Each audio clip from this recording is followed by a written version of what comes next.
Every morning, before the world wakes up, he begins his journey.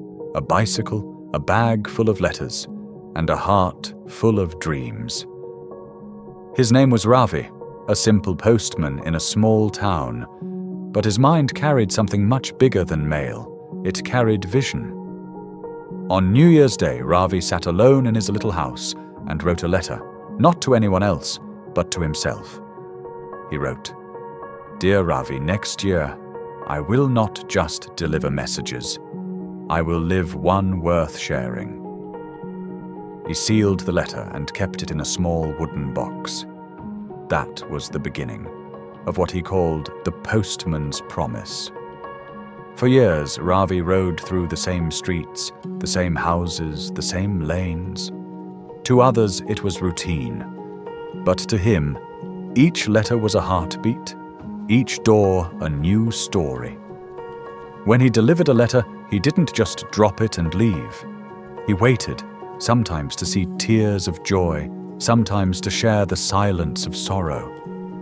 He began writing down these moments, stories of humanity, hope, and heartbreak, in a small blue notebook.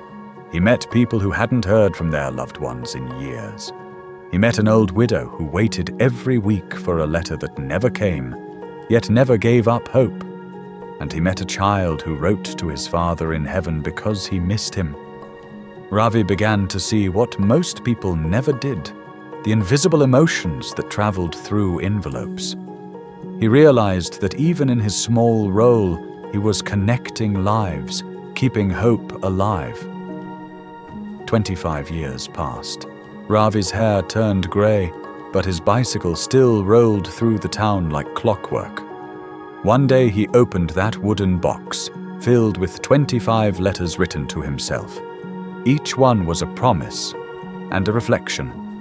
One said, "Next year, I'll learn something new." He did. He learned English so he could read more books.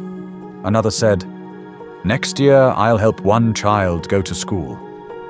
He did that too, and 10 more followed. But the last letter, written on his final day of service, said something different. "Next year I'll write the story of my life, so no one forgets the beauty of small beginnings." Ravi spent months writing about his life, not about fame, not about fortune, but about people, letters, and lessons. He called his book Letters of Life. It was simple, heartfelt, and honest. When it was published, something incredible happened. People from all over the country began reading his story. They cried, they smiled, they saw themselves in his journey. The man who once delivered letters now delivered hope to millions. Letters of Life became a national sensation. Ravi was invited to speak at schools, colleges, and television shows. But when asked about his success, he said softly, "I'm just a postman. I only delivered what life gave me." And then he smiled. Thinking big isn't about where you start. It's about how far you see and how much love you carry along the way. Years later, people still remember the postman who believed that small acts can leave the biggest footprints. His story became a reminder that greatness doesn't always come from grand titles. Sometimes it's hidden in humble hearts. In the end, life is like a letter, written one day at a time. What matters is not how long the message is, but what it says and whom it touches. So write your story, dream bigger, see farther, because one day the world will read what you dared to believe. If this story touched your heart, don't keep it to yourself. Share it. Someone out there might just need to hear it today.